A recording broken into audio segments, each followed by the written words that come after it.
사도행전 5장 1절에서 11절 한 절씩 교독하겠습니다. 아나니아라는 사람이 그의 아내 삽비라와 더불어 소유를 팔아 그 값에서 얼마를 감춤해 그 아내도 알더라. 얼마만 가져다가 사도들의 발 앞에 두니 베드로와 이르되 아나니아야 어찌하여 사탄이 내 마음에 가득하여 내가 성령을 속이고 땅값 얼마를 감추었느냐. 땅이 그대로 있을 때에는 내 땅이 아니며 판 후에도 내 마음대로 할 수가 없더냐. 어찌하여 이 일을 내 마음에 두었느냐. 사람이 거짓말한 것이 아니요 하나님께로다.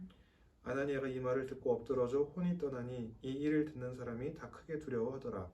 젊은 사람들이 일어나 시신을 싸서 메고 나가 장사하니라. 3시간쯤 지나 그의 아내가 그 일어난 일을 알지 못하고 들어오니 베드로가 이르되 그 땅 판 값이 이것뿐이냐 내게 말하라 하니 이르되 예 이것뿐이라 하더라.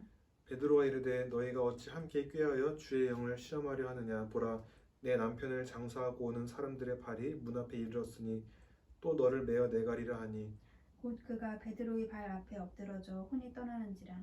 젊은 사람들이 들어와 죽은 것을 보고 베어다가 그의 남편 곁에 장사하니 온 교회와 이 일을 듣는 사람들이 다 크게 두려워하니라. 아멘. 할렐루야. 아멘. 예배 자리에 나오신 모든 하나님의 권속들을 주님의 이름으로 사랑하고 축복합니다. 우리 아멘. 주님의 이름으로 사랑하고 축복합니다. 인사해 볼까요? 주님의 이름으로 사랑하고 축복합니다.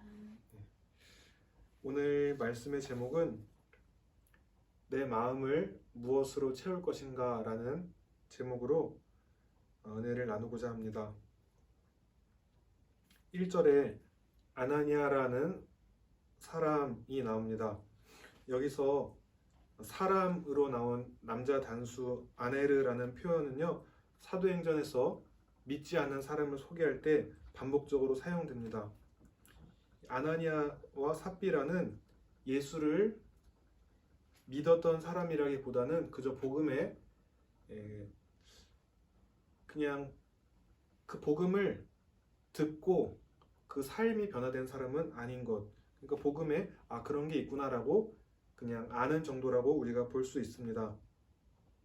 성령이 충만했을 때는 공동체에 어떤 일이 일어났었지요? 믿는 무리가 한 마음 한 뜻이 되어 모든 물건을 서로 통용하고 자기 재물을 자기 것이라 하는 그런 사람이 없었습니다. 그런데 사탄이 아나니아와 삽비라 부부의 마음속에 들어가 가득해지니 그들은 땅을 팔고 자기 것을 챙기기 시작했습니다.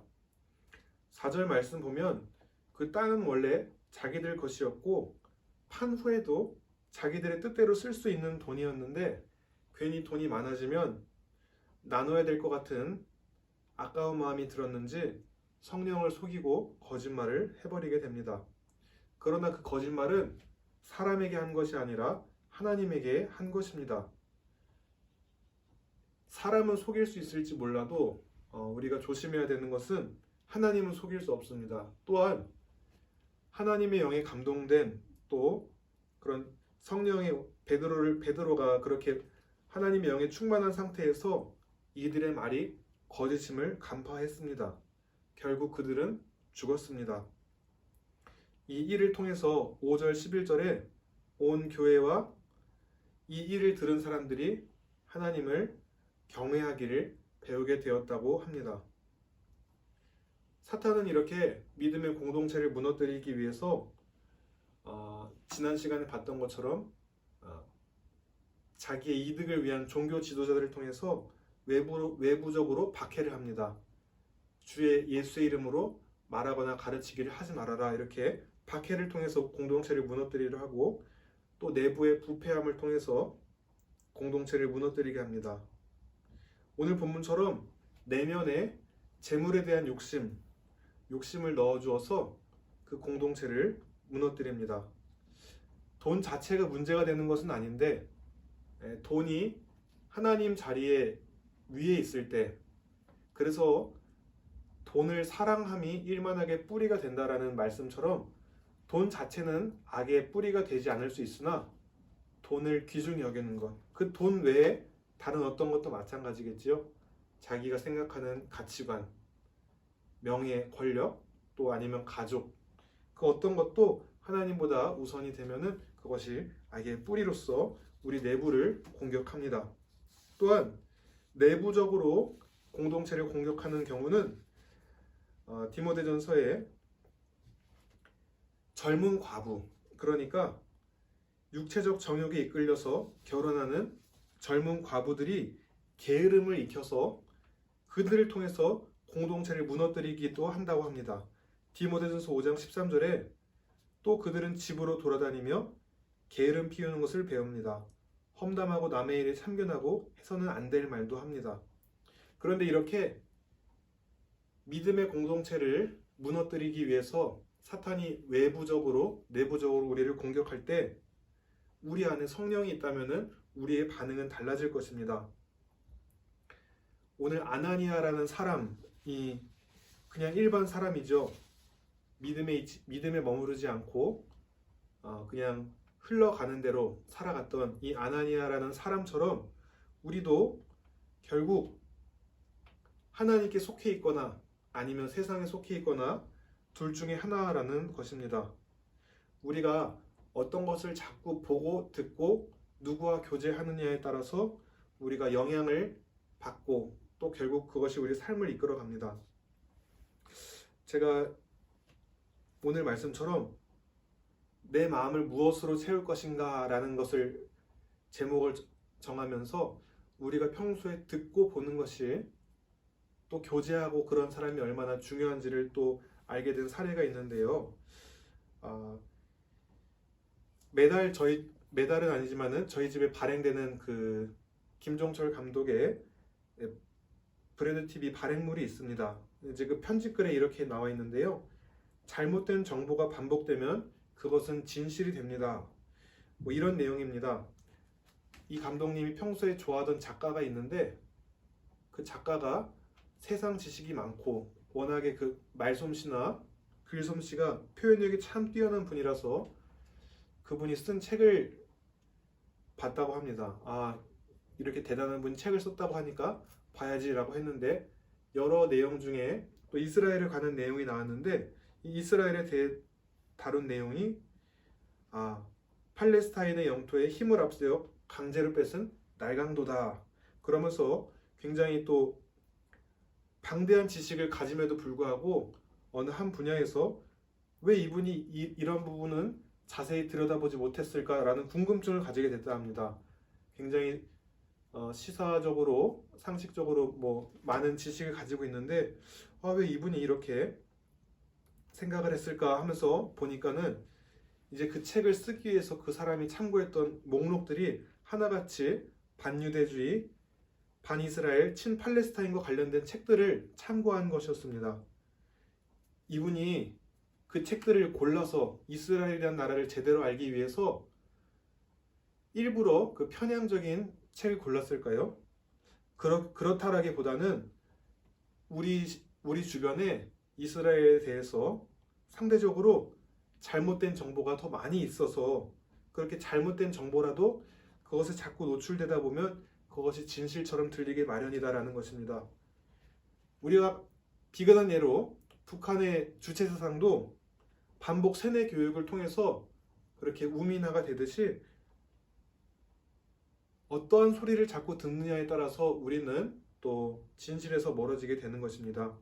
우리 주변에 가족이라든가 아니면 친구, 아무리 가까운 사람이라도 그 사람이 성령의 사람, 또 하나님 말씀 따라 사는 사람이 아니라면은 그 사람이 세상적인 말을 하는 사람이라면은 아무리 가까운 사람이라도 그 사람의 말을 잘 분별해서 들어야 합니다. 잘못된 말을 하는 사람은 그 사람이지만 결국 내가 그 사람의 말을 취해서 잘못된다면은 그 책임은 또한 내게도 있는 것이기 때문입니다. 데살로니가 후서 2장 3절에 먼저 미혹하는 일이 있고 배도하는 일이 일어난다 합니다. 많은 무리에 배도하는 자들이 먼저 나타나게 될 것입니다. 다수가 또 어떠한 일을 행한다고 해서 그것이 꼭 진실만은 아닙니다. 오늘날 언론도 마찬가지입니다. 언론에서 나오는 정보들도 우리가 분별력을 가지고 봐야 되지 그 사건들의 이해관계자들에 따라서 얼마든지 편향적으로 다뤄질 수 있기 때문입니다. 계시록 12장 15절에 여자의 뒤에서 뱀이 그 입으로 물을 강같이 토하여 여자를 물에 떠내려가게 하려 하되, 여기서 큰 물은 세상의 흐름으로 볼 수 있습니다. 물을 강같이 토해냈다는 것은 반성경적이고 하나님 없이 살아갈 수 있다는 현대의 흐름과 풍조를 큰 물이라는 것을 비유해서 아주 홍수같이 우리가 잠깐 마음을 깨어있지 않는다면은 수많은 가치관들이 이렇게 우리를 또 하나님에게서 떨어뜨려 내려고 그렇게 우리에게 다가옵니다. 제가 어제 이찬수 목사님 설교 말씀을 들으면서 차별금지법에 대한 얘기 뭐 이런 것들 많이 나오는데, 올바로 차별금지법에 대해서 공부를 하고 제대로 알고 반대하거나 찬성하자 이런 말을 하는데, 너무나 이제는 여러 방면에서 하나님을 대적하는 법안들과 가치관들이 나오고 있는데, 그런 얘기들이 많이 나온다고 해서 우리가 많은 사람들이 많이 얘기하니까 그것이 진실이다 라고 할 수 있지 않나, 또 우리가 깨어서 돌이켜 봐야 되겠습니다. 그래서 저는 하루 한 장, 짧지만은 때론 일하고 또 육아하면서 바쁘다지만은 그 가운데서도 하루 한 장 짧은 말씀 묵상을 놓치지 않고 살아가니 그나마 저의 마음을 지켜지는 것을 보게 됩니다. 우리가 우리 빈 마음에 하나님의 말씀이 채워지지 않으면은 그것은 비어있는 상태가 아니라 죄된 나의 본성이 있기 때문에, 내 마음이 하나님의 것으로 채워지지 않으면은 사단의 것이 되는 것입니다. 말씀 묵상한 것이 없이 하루하루 살아가다 보면은 말씀이 나를 이끌어가는 것이 아니라 상황과 환경과 다른 사람들에 의해서 내 마음이 좌지우지되고 흘러가 버리는 것을 보게 됩니다. 그러나 우리가 매일매일 말씀 묵상하면서 기도하면서 하나님의 영을, 하나님의 말씀을 우리 마음에 채우면 똑같은 일에 대해서 그저 육신적으로 반응을 하는 것이 아니라 그 상황을 바라보면서 하나님의 뜻대로 우리가 대응을 할 수 있게 됩니다. 아나니아와 삽비라처럼 그저 복음에 공감하고 세상 말씀을 붙들지 않고 세상의 소리에 귀 기울이면서 살아가다 보니 결국 성령의 사람이 아닌 사탄의 사람이 되어버린 것입니다. 저도 이제 하루 한 장 묵상하는 것을 넘어서서 또 시간을 내서 통독하면서 하나님의 말씀을 할 수 있는 대로 채우려 합니다. 물론 우리가 성경 말씀 읽는 것이 양쪽으로 무조건 많다고 무조건 좋은 것은 아닐 거로 생각합니다. 시간을 정해서 말씀을 볼 때 성령님 깨닫게 해주세요. 제 마음에 조명해 주세요. 이 어지러운 세상 가운데 내가 주의 뜻을 놓치지 않고 살아갈 수 있도록 하나님 그렇게 내 마음을, 영의 눈을 열어서 하나님 말씀을 깨닫게 해주세요 라고 할 때에 우리 마음에 반드시 주께서 우리에게 주시고자 하는 말씀으로 우리의 마음이 뜨거워질 때가 있을 것입니다. 누가복음 24장 32절에 그들이 서로 말하되 길에서 우리에게 말씀하시고 우리에게 성경을 풀어주실 때에 우리 속에서 마음이 뜨겁지 아니하더냐. 하나님 말씀이 우리 가운데 풀어지면은 우리 마음이 감사와 또 구원에 대한 감격으로 뜨겁게 반응하게 되어 있습니다. 우리 마음에 중간 지대는 없습니다. 하나님의 영으로 말씀으로 채워지든지 아니면 세상의 풍조대로 흐름대로 사단이 내 마음을 장악하든지 둘 중에 하나만 있습니다. 주님이 다시 오실 날이 가까워지는 이때에 우리 주변에서 들려오는 많은 소리들이 있습니다.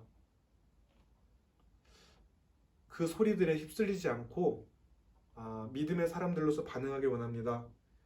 우리의 눈과 귀 또한 마음을 잘 지켜서 우리 마음이 말씀 위에 또 성령 충만한 가운데 끝까지 든든히 서서 믿음의 선한 싸움 다 싸우고 달려갈 길을 지켜나가시는 모든 성도님들 되시기를 주님의 이름으로 축복합니다. 기도하시겠습니다. 하나님 아버지 감사합니다. 죄악된 세상 가운데서 또 세상에 많은 사람들이 쏟아져 내는 말에 우리의 가치관이 흔들리고 재물이 또 여러 세상 가치관이 하나님보다 높아짐을 봅니다. 아나니아와 삽비라도 성령 충만한 초대교회 공동체와 교제하고 늘 깨어 있었다면은 이렇게 죽는 일이 일어나지 않았을 수도 있었는데 그저 복음을 듣고 마음으로 온전하게 또 붙들지 않았기에 사단의 게임에 넘어가서 그 마음에 사단이 가득하여서 결국 재물을 하나님보다 더 높이 여기는 모습을 보게 됩니다. 하나님, 세상에 많은 소리들이 있습니다. 특별히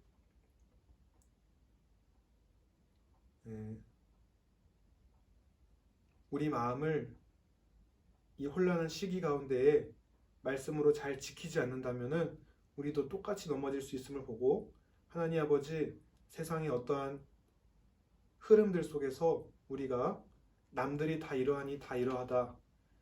대다수의 사람들은 요새 이렇게 산다. 대다수의 사람들은 이런 흐름에 가고 있다. 라고 말할 때에 그 흐름을 보는 것이 아니라 그것이 말씀에 하나님 뜻에 합한 것인지 분별하게 도와주세요. 하나님, 세상적인 눈을 거두어 주시고 하나님, 영적인 분별력을 주시어서 하나하나 할 때마다 그것이 사단의 생각인지 하나님의 뜻인지 우리 마음을 잘 살필 수 있도록 인도하여 주옵소서. 감사드리며 우리 주 예수 그리스도 이름으로 기도드렸습니다. 아멘.